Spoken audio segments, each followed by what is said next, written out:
Are you appointed by God? If the answer is no, I'm not appointed by God, then thank you very much. I don't want to hear about it, because you don't have the right to talk in the name of God.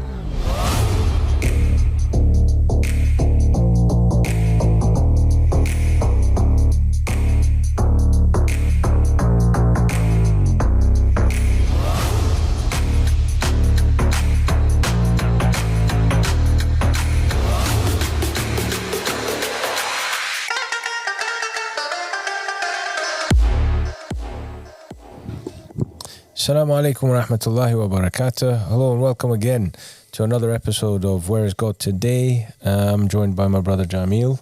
Thanks for having me. And our special guest today is our brother Dr Irfan. Thanks for joining us. Great to be on, guys. Amazing to have you, brother. We've obviously seen you on Rise Up. Yes. Rise Up is available on YouTube. Get it seen. It's one of the series that... you can see on the Mahdi Has Appeared TV live. Incidentally, we have 2 phone numbers on screen. Please make use of them if you're, tuned in. And ask us anything, speak to us. We're happy to engage you. So today, what we're talking about is the Manifesto of the Mahdi again, or the Mahdi's Manifesto. But today we're talking about the how. The what. Meaning, what is the purpose of the Mahdi? Why has he come? And, what is he doing? Right? So, Dr. Irfan, you've basically been involved with the Mahdi's call for a number of years now. Yes. I first came across the work of Abba Sadiq back in 2008. Wow. While I was still studying at medical school. And it came from a place where I was myself going through a journey to find the truth in Islam. Right. And, at university, the Islamic Society is one of the most vocal and proactive out of all the different societies. And it kind of launched my kind of research into what happened after the demise of the Prophet. And around 2006, I started researching into Shia Islam. Mm-hmm.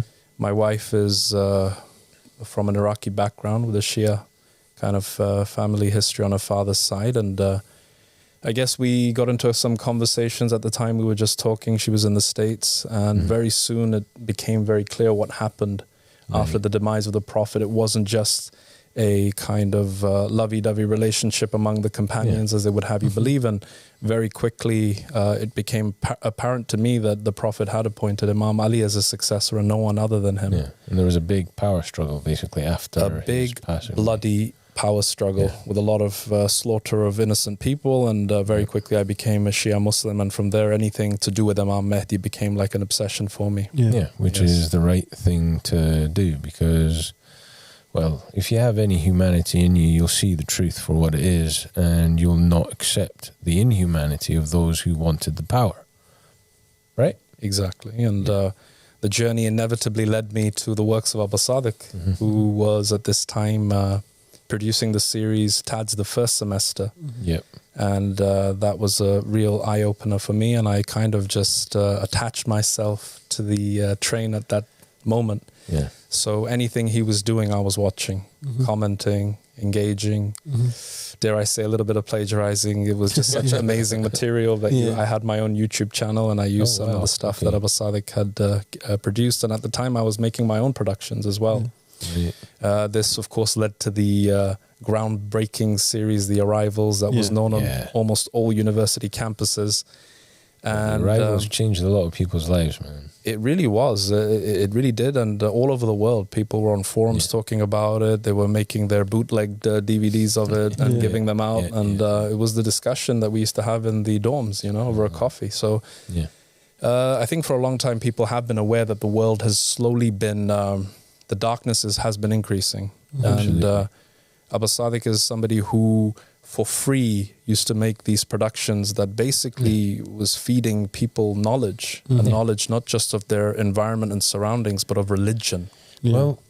The way I saw it and the way it felt for me is the material I was absorbing at the time was slowly freeing me from the matrix, freeing me from that sort of brainwashed mindset of being lost, like not having any direction, not having any sort of understanding of what's really the point in all of this, you know. I was a Muslim myself, but yeah, like I had been corrupted. I know that for a fact. Yeah. That was a great way to sort of open people's eyes to the fact that there is evil in the world.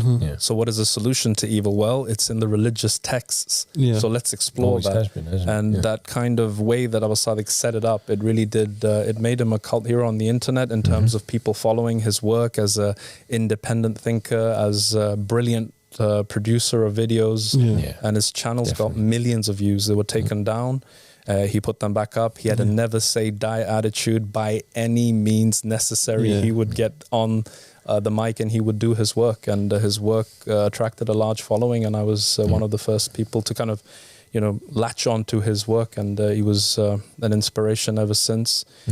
And then, of course, from the arrivals, it went to the arrived, and then there was a whole movement in Egypt where Abu Sadiq had formed his first community, where he was able to attract believers and people who had faith in the message of the Ahlul Bayt from all over the world, and he would take care of them. He would provide, you know, a place of lodging. He would feed them, and he didn't have much money, but somehow, miraculously, through his faith and sincerity and his generosity, he provided for one and all. And I think there were, at one point, there was at least over 50 people with him in Egypt. So he started to build that prophesied member in Egypt, the platform from which the message of the Mahdi is given to the world. And he was doing it from that day. I remember watching one of the lectures that he was giving with his good friend Joe McGowan one day, and I was in my house in Hull in Yorkshire. And they were talking about the Mahdi and the humility of Abu Sadiq when he was saying that, you know, the 313 will come, and he was very much in a servant mindset. He would say it would be an honor just to lace their boots, you know, the 313, let alone have any pretenses of who he was. And ultimately it transpired that not only is Abu Sadiq from the 313, but he is the Abdullah mentioned in the will that was made famous by, of course, Imam Ahmad al-Hassan when he came before. And also, obviously, just for you all out there, Abu Sadiq, from whom his peace, is the leader of the 313, the man who basically gathers them and prepares them spiritually, mentally, and physically, essentially, for the Mahdi, the 12th Imam of the family of Muhammad, peace be upon them. Before Imam Mahdi, there will be an Egyptian and a Yamani, right? Exactly. So paving the way is what the riser does, and gathering the 313 is another one of his missions. So indeed, he is the leader of the 313, like you said. The first of them, basically, like the sort of support to the Yamani. The Yamani is the first, and he is the one who came forth with the message of the 12th Imam. And like when he was rejected by the people, then the next in line took over, and that's Abu Sadiq, from whom his peace, and his role now is to ensure this mission is accomplished. And there's no greater mission in all of time, and there will never be a greater mission in all of time. So that's just for perspective. And I just want to say on the topic of arrivals, because this is something that, you know, crops up almost every episode, or at least every other episode, because it was so impactful to us, and it really was like a trailblazing series, and as you said, set the world on fire. And I think the brilliance of it was that he connected all the dots between the sort of secret societies, what you see in media, and then tying it all together with religion. Because at the time there were a lot of people, and especially afterwards, sort of like you said, plagiarizing his work and coming forward with like conspiracy theories and stuff, but no one connected the dots like he did, and dotted the I's and crossed the T's. And you know, the most sort of astounding thing was how it ended. Because the people, and Abu Sadiq was the brains behind the whole project. We all know that because it had his signature on it. To anybody who'd seen TADS, they knew that Abu Sadiq, Abdullah Hashem, was behind the arrivals. And actually, when it ended quite acrimoniously, because Abu Sadiq had said that it is extremely important to mention what happened after the demise of the Prophet and who his true successors were. And this caused a split, of course, where then Abu Sadiq went his own way and started doing his own work. And he took a stance. He said, we had agreed that we would not mince our words. We would say who the true successors were, and this is how the arrivals should end. So there were then multiple versions of the arrivals, of course, and there was one that Abu Sadiq had nothing. He said, I have nothing to do with this one. The 12 Imams are the true successors, and that is it. There is no other caliph except Imam Ali and the 11 Imams after him. So that was, it just goes to show his character, doesn't it? That he will not compromise on the truth. On that note, just for you all out there, for context, in order to sway the material one way, Abu Sadiq, from his peace, was approached and offered what most people would call a dream come true. In terms of finance, in terms of backing, in terms of resources, but he turned it all down because of principle. And the principle being what Dr. Irfan just shared with us, that being that the Ahlul Bayt have a significant importance and that importance cannot be denied or in any way sort of taken away from or sort of devalued. So it's not surprising that he would have that stance, knowing his character, knowing who he is, and knowing what that act resulted in. Meaning, obviously, we all have choices, and where you do take one path or the other, you either elevate yourself or you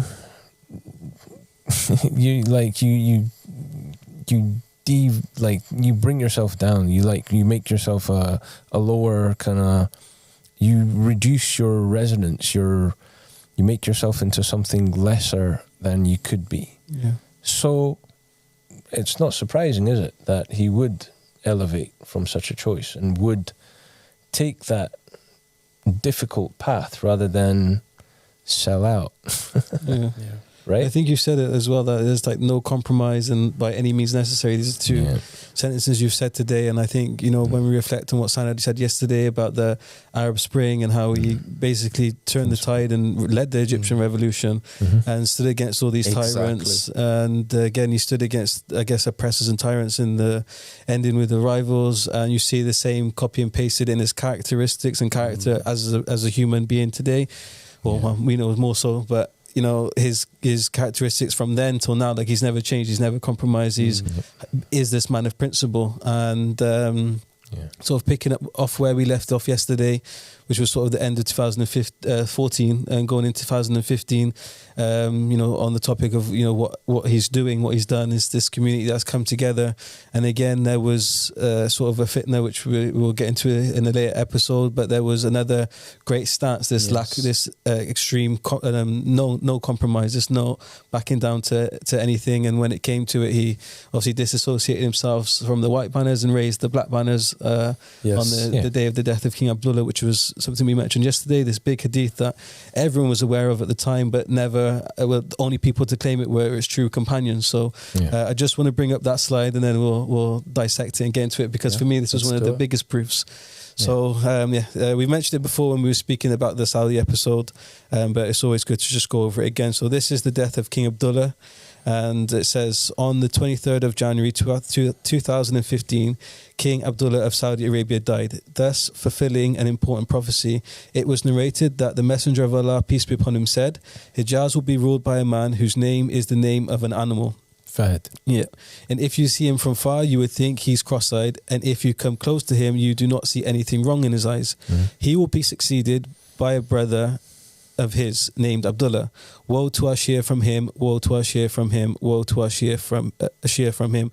Shia means followers, and this is a sentence that he repeated 3 times as I just did there. And give me the glad tidings of his death, and I will give you the glad tidings of the appearance of the Hujjah, which we know is obviously Imam Mahdi, and this is from the book 250 Signs. So for me, when I read this hadith and when it came true, and when I looked at all of these key components, I was like, this has to be it's a miracle. It was written so long ago. It has so many different variables, and for all of them to come true to the T, and then for it to come out that the Imam Mahdi has appeared was wow. I don't know how you could argue with that.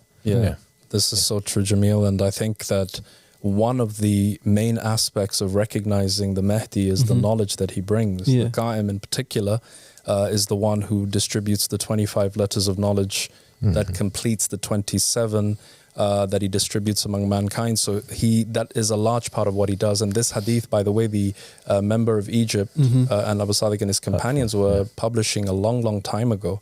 I mean, I certainly wouldn't have come across this hadith had it not been for them.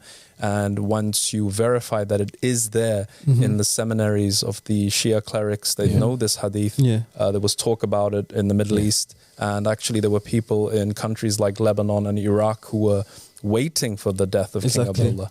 So a very powerful, miraculous hadith with very specific details that you cannot deny it's coming, you know. It's undeniable proof. Well, the fact that it did come true, right, letter for letter, right, and the fact that, like you said, it was talked about, like, in nearly all Shia circles, especially around the time of his death, like just before his death. The fact that it was, like, it makes it undeniable. Like, it was something that was out there. It was recognized by those who apparently have the authority to authenticate a narration or not. And the fact that it did exactly happen, letter for letter, like word for word, on a particular day, that day, like the announcement came out, like Abdullah Hashem, from him his peace, he came out and he made the statement saying, with the black banner up, like on screen, saying that obviously this has now happened, right? And for it to be that, like, that pinpoint accurate, I mean, like, for me it's a bit of a, well, it's a glaring hypocrisy of those Shia to now deny it and now like turn their backs on it, you know, on the scale that they have. Like, we've spoken to, like, as in this call, like throughout the last few years at least, we've spoken to so many Shia in both Arabic and English and Farsi, right? And those are obviously like the largest sort of groups out there speak those languages. Like, the largest Shia groups speak those languages, and also in Urdu, right? Yes. And nobody's been able to sort of provide any kind of like tangible evidence or anything of any nature that would make what we're saying deniable or make it sort of questionable, you know, but they still refuse to accept it. Yes, it's a mark of the times we live in, brother, because when this came out, the natural instinct is to see who is going to make the announcement that, yes, this hadith has been fulfilled. But of course, we know the non-working scholars, which are the Shia clerics in this time, they became like mute devils. Nobody said a word, and it just goes to show that they are as corrupt and as misguided as the Holy Prophet Muhammad prophesied in a hadith. Not only that, but they're very, very, very self-interested. They don't care for what you believe. They don't really care for what God actually wants from them.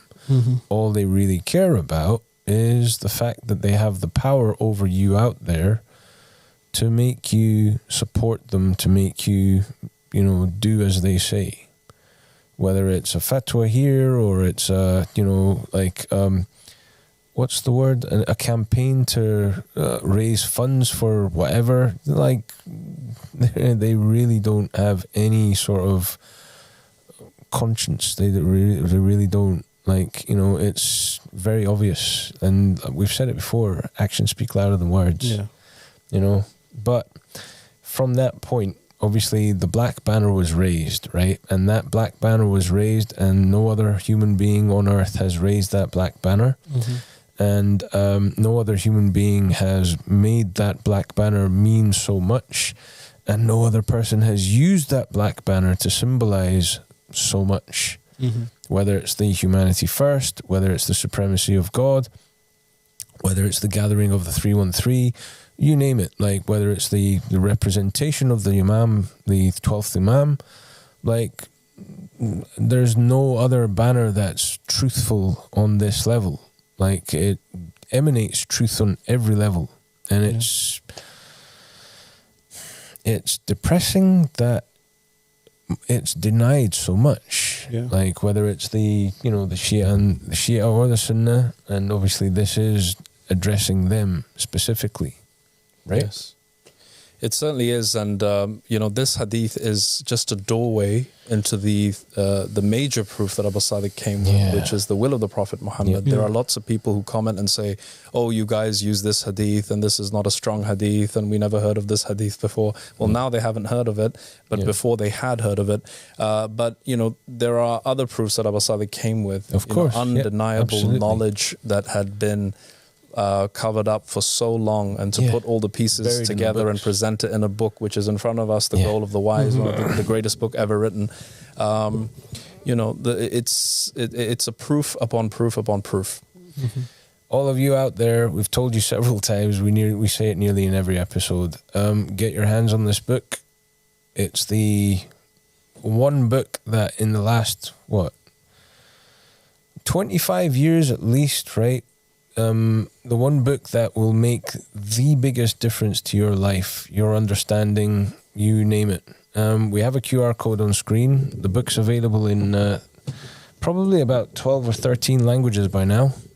Those languages will increase as time goes on. And judge it for yourself. I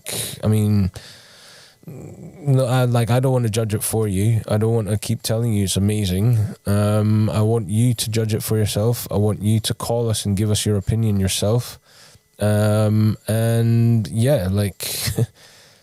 Wake up. Like, this book will wake anyone up if they actually gave it the time of day. But what can we say? Now, so we've had... we've talked about, what Abu Sadiq has been doing or has done in the past, but we haven't really gone into much detail about what's going on today, right?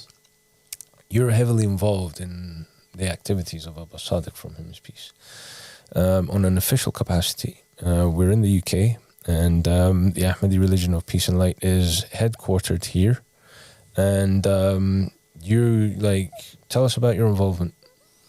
Yes, so I serve in the capacity of one of the directors of the religion. Anytime there is any kind of issue that arises on an administrative level, I'm involved in that. And if anybody on the outside, on an official level, on a governmental level, has any questions or any issues that they want to bring up, then yes, I sort of am involved in that group of people who participate and hopefully give the religion a good representation. I don't think there's many people who can do it better than you.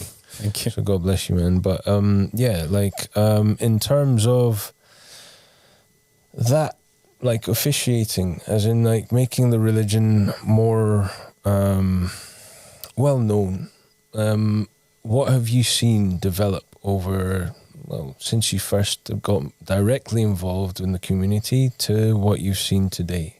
How have you seen it go from step to step? I mean, it's come on leaps and bounds. And initially, it was predominantly a social media-based dawah, in the sense that there was a lot of usage of Facebook in the early days to spread the hadith and the narrations. And there was a page called the Black Banners page, where we were sharing the knowledge of the forum of the signs coming before the rise of the Mahdi and the Qaim in particular. And from there, it evolved on to having a channel on YouTube. Also having a satellite channel, which was predominantly based in the Middle East and North Africa. And then now we have 2 satellite stations, going from strength to strength, 2 more continents to add to our portfolio. So it's amazing that now we're broadcasting to the entire continent of Africa, as well as Europe, on satellite TV, which is a big thing. And we have the Divine Just State magazine, a monthly issued magazine in which all issues pertaining to the dawah are discussed. And then we have people on all kinds of platforms who do debates, who do lectures and talks about the dawah. So it's come a long way. And Abu Sadiq is the one who kind of comes with the knowledge, and then he has these worker bees who disseminate that knowledge. And I think we find it's an honor and privilege to participate in that capacity. You forgot 2 points. Go ahead. The United Nations has officially recognized this da'wah as being something legitimate, and it's been recognized as an oppressed religious minority. The other thing is what was it? The fact that what was I going to say? I forgot. Well, no, let's talk about that UN recognition. You know, there have been many human rights organizations. You remembered now, huh? Yeah. Go ahead. No, go. This is a big facet of the call that there are minority believers who are persecuted in countries all around the world. We've had people in Jordan, in Turkey, in Malaysia, most recently also in Azerbaijan, and through the collective efforts of the people here on the ground, we've managed to gain the attention. Of Sadak from him, of course. Absolutely, and him at the helm, of course, he's the brains behind every operation. Yeah. And we have had now the recognition that we are an oppressed, persecuted minority in a number of countries, and hopefully this opens up more avenues in the future. But Amnesty International have been involved, Human Rights Without Frontiers. I mean, there are a number of other NGOs that have written in favor of our call and in terms of the continue to do so, by the way. Yes. Yeah. As time passes, we're going from strength to strength. That's Absolutely. for sure. And our reach is now as wide as it's ever been. And you can see the proof, they say, is in the pudding. You've seen the number of people who are swearing allegiance to the Qaim on a daily basis from all over the world, from all creeds and backgrounds. The dawah is increasing at an exponential rate, and we want to take it further. Absolutely. The other thing I was going to say was, so we've had 14 professors from various universities all over the world, and these are specialists in religion. Like they that's all they do. They're professors at the top level in their institutions, and their focus is religious education, like just religion. And they've come to the Qaim. There's a conference that was I think it was documented anyway, and it's available online. You can see some of the footage from that, some of the lectures from that.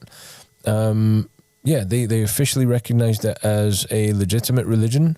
They officially recognized it as an outstanding religion with tenets that make it superior to most other religions in the world, and we're including in that like mainstream religions, right? Yes.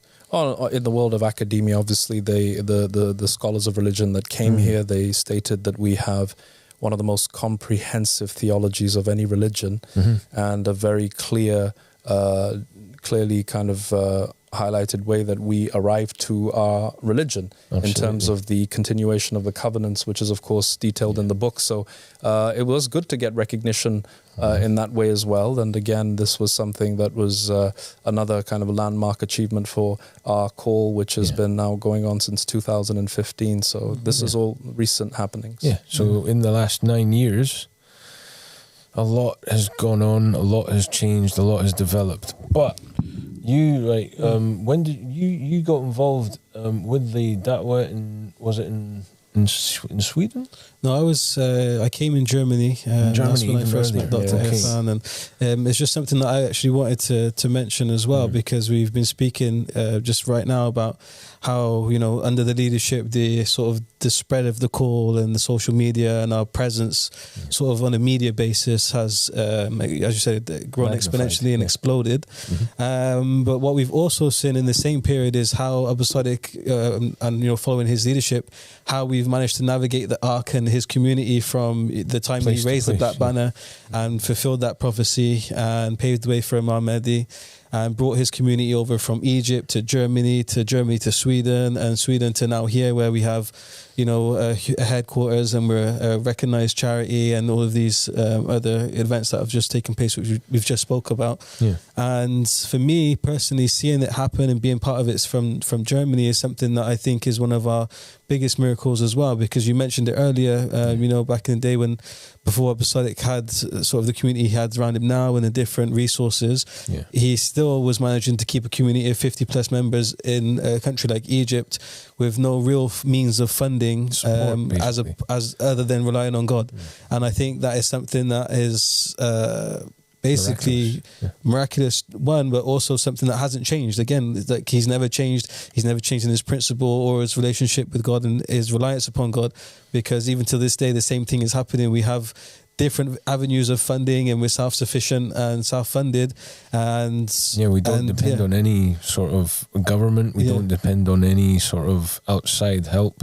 Everything that this call does is self-generated. Yeah, exactly. Literally. And when you look at it from all of these different countries with the different levels of passports that everyone has, for me, it's one of the most strongest proof that God is with us. And I mean, something you can testify as well. You've been, with Upside for many years, and you've seen the different ways that God has opened doors for us, right? Yes, absolutely. And the more people that come, the sustenance is increased. Exactly. And we've both seen it since the days of Germany, how we've gone from a few scattered houses to now having our official headquarters in the UK, being an officially recognized charity in the UK as well as in the United States. So a lot of accomplishments, and again, all by the grace of God and through the leadership of Abu Sadiq. And it's all done legitimately. It's all done independently, as we've said. It's all done rationally in a manner that cannot be denied. And that's the only reason, by the way, that the recognition of the religion as a charity has happened, and the fact that it's been accepted. What we know from the process of registering as a charity, it's not something that's done like that, straightforward or easy. It certainly is, and the Charities Commission is a bureaucracy-laden organization. It's very difficult to get recognition as a charity in the UK. You need to build a very robust case, and we were able to do that. It took us a couple of years to do it. But I think it just goes to reinforce the idea that we are a religion that is also a charity that has at its heart the desire to have that effect on public benefit. Absolutely. And this is a big scope of something that we're also looking to expand into in the near future. Well, that's the other part. On top of all of that, on top of everything that you just said, and it kind of, you've already mentioned it, the fact that this call is going from strength to strength, and any obstacle that it encounters is being overcome, shows, and this is for anyone who has a connection to God, shows that God is with this call, and God empowers it because it's his call. There's no other representation of God on earth today that truly represents God in the same capacity that this call does, on any level at all. And it doesn't matter where you look. So we ask you out there to investigate. Please do. And let's bring up a screenshot of some of the works that Abu Sadiq from him, his peace, is doing. We have the channel of the YouTube channel of Abu Sadiq from him, his peace. That's the Mahdi Has Appeared. On there, you'll find a number of playlists with various different titles and subjects. One of those, and this is a crucial one to investigate, it's a playlist with 3 videos in it, and it's entitled the sermons of the Mahdi, I believe. And it's that, the words that he speaks that show who he is, basically. He is definitely speaking on behalf of God. He's not there's no one else on earth speaking like him. the School of Divine Mysteries. Go ahead. So no, I was going to say the School of Divine Mysteries. I wanted to get into that one because between you and Tiffany, you guys have brought some incredible knowledge through, and I think we've both done it like once, and you know, sat in front of basically God in creation, the Holy Spirit. The recent episode that you did with Sermad and Jahmeel, I have to say, is one of my all-time favorites. It's just all of a sudden I could barely speak. I was like, I mean, when you see that, when you see those episodes, I mean, even we joked around it, but it's true. If you look at like the glossary or the index of just the goal of the wise, it is more substantial than anything that any of these fake scholars or Mufti Menk type people are coming forward with. So just tell us a little bit. Country mile, by the way. Tell us a little bit about that experience and witnessing Abu Sadiq's firsthand. The stuff that he presents to you on these episodes, and to Tiffany and to his guests. Yes. So if you're not a reader, and if this seems to be the age where the readers are less and less in number, there is a wellspring of knowledge on the Mahdi Has Appeared YouTube channel. There are all kinds of playlists to navigate through, and it really is a library of religious knowledge, divine knowledge that will enliven your soul. He feeds the spirit and weakens the nafs, the ego. And everything Abu Sadiq talks about, he says it in plain English for all to hear. He doesn't use any fancy words to confuse the minds, as the scholars like to do and the poets like to do. He is a man of action, and every sermon, every lecture, every talk that he gives, it inspires you to act. And you listen to it and you want to get up and do something, right? It's a motivation to act, and he's because he himself walks his talk. He is a man of action. He is a relentless worker. He is producing a 30 to 40 minute talk almost on a daily basis of the highest caliber of religious knowledge that none of these scholars can come near his feet.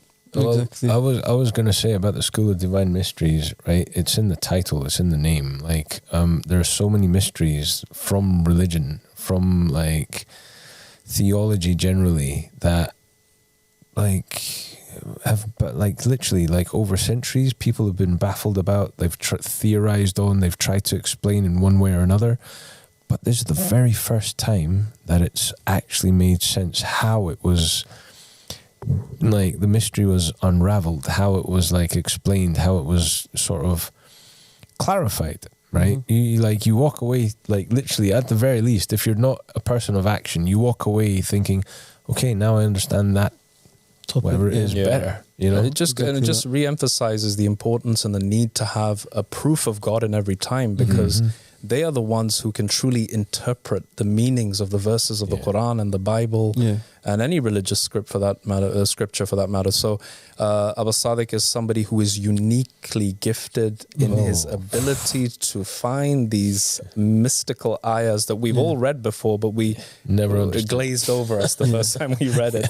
And then you turn out that there are these dimensions to this knowledge and the way he connects one thing with another. And this verse says Abdullah, and this verse says riser, and look, it's in the sentence, and Abdullah is the riser. And he just makes so many of these connections that only a true man from God can do. Only one who has the Holy Spirit with him can do. So that's another I think you mentioned it earlier when you said that he speaks in plain English, easy to understand, and there's all those sayings that say if you can't explain something simply, then you don't really understand it, right? And I think that's what I love about the Goal of the Wise, because I am one of these non-reading generation people. I'm not the best reader, short attention span and everything like that, but the Goal of the Wise is an extremely engrossing and pulls you in read. It's written in plain English, and it ties in human history and all the different covenants, etc. But there's one thing I did want to ask you as well, because you are a doctor, you are the director of this religion and a follower of Abu Sadiq, but you finished medical school at the great university and you are a doctor. And one of the things that also you've been involved in is medicine of the Mahdis, which I think is something that is unique to you, and you got to share that experience healing the community of Abu Sadiq and abroad through his teaching. So just share with us a little bit of that as well, because that is that's something to promote, by the way. Medicine of the Mahdis as well. The medicine of the Mahdis is basically divine medicine, right, for you out there to cure things that are incurable according to modern medicine, right? Yes. Please hit us with it. Yeah, so it's been a privilege to be involved in this aspect of the knowledge of the Mahdi, which confounds many of the tenets of Western medicine, modern medicine.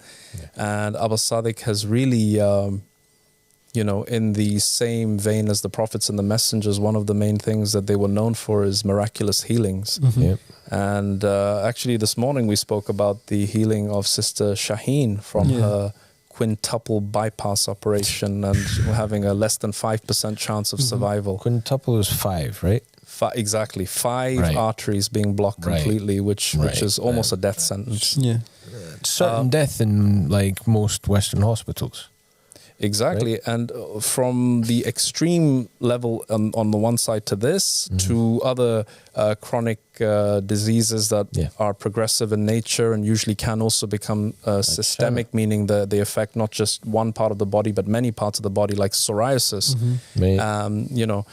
Giving the cure to that, which we talked about also in the medicine of the Mahdis, which is in the peel of a banana, something that nobody could dream up. Right? This is another example, and there are many others, and we will, as time goes by, make more of these revelations. But, Abba Sadiq is very much like Jesus Christ, where he will cure people through the touch, through a glance. We have the story of Shana, our sister. She basically went through a process where basically Abba Sadiq, from him his peace, put his hand close to her. He didn't actually touch her physically at all, and cured her from something that is literally incurable. What was the illness? Yeah, it's temporary curable. You can surgically and laparoscopically treat it through different methods, but yes, just the fact that I really believe in the transmission of energy, and I really do believe in faith healing. And we all know from medicine the phenomenon of the placebo effect. Where if you really believe and you tell a patient, you see this pill was designed by scientists in Japan, and if you take it, it gets rid of your headache double quick, and it's just a salt pill. It will cure the headache better than something you get over the counter. It works. So there is a faith element to it. For sure. Belief, basically. Certainly. But the difference is here is that the proof of God, he literally transmits energy into people that heals them. And of course, we know this from the Gospels, the lady who was having this bleeding issue, and Jesus says after she touches the hem of his robe, he says, I felt an energy leave me. Who touched me? And then Simon Peter, of course, replies, Lord, there's so many people here. You've been touched by so many people. He said, no, there's somebody who got a piece of me. Exactly. That's amazing. And that's Abba Sadiq's nature, actually, that he does give life energy. And that means that he loses some of his, but this is his nature. He is always thinking of the welfare of others, the needs of others. This is his first concern when he wakes up in the morning, his last thought when he goes out at night. How are the people? Well, it's also like this shows that he practices what he preaches. It's also what he expects of all of us. Like, he wants us to put our brothers before ourselves, and that's our brothers in humanity, not just my brother here or my brother there. Like, it's like there's one of the core teachings of this call is humanity first. So if there are people who are, in need, like, we would be hypocrites if we didn't help them, right? In terms of survival, there's no other, again, I keep saying this, but there's no one else doing that. There's no one else practicing. Like, if you look at all the clerics, if you look at all the scholars, if you look at all the sort of representatives of mainstream religion, there's always this element of me first. Yes. And it's very, very clear and very obvious, right? Yeah. No, Abba Sadiq is far from it. Actually, I wanted to share with you another kind of a miraculous cure where Abba Sadiq actually with his own blessed hands made a glass of this drink, and it was for a patient who had contracted, or an Ansari who had actually contracted COVID. Oh, wow. And he told me to administer this drink, and the person was very sick. They actually had skin changes, respiratory distress, very, very high fever, wasn't responding to the traditional meds that we use for it. Right. And after about a few hours of drinking this little tonic, this natural drink that Abu Sadiq had made, in front of my eyes, I saw the temperature go down on the hour, 1 degree, 1 degree. Suddenly the skin changes, the color comes back. Then the next day the person wakes up completely well. It was really astounding for me to see that, because obviously COVID-19 has been the pandemic of the age so far, and nothing like it on record. It's still a mystery to immunologists around the world, and they still haven't figured out. In fact, they've lost count of the number of variants of COVID. COVID is very much there. Abu Sadiq cured it, and I saw it with my own eyes, and I can testify to it as a doctor. So, okay, like, I'm sorry to cut this short, guys, but we've basically just talked about, for the last 45 minutes, about what Abu Sadiq from Him His Peace is doing. Tomorrow, or on Sunday actually, we'll be talking about why he's doing all these things. So, please tune in. Thank you very much for joining us today. Please search for the previous episodes of this show on YouTube, WIGT ? And we'll see you on Sunday. Thank you all. God bless you all, and have an awesome weekend. Are you appointed by God? If the answer is no, I'm not appointed by God, then thank you very much. I don't want to hear about it, because you don't have the right to talk in the name of God.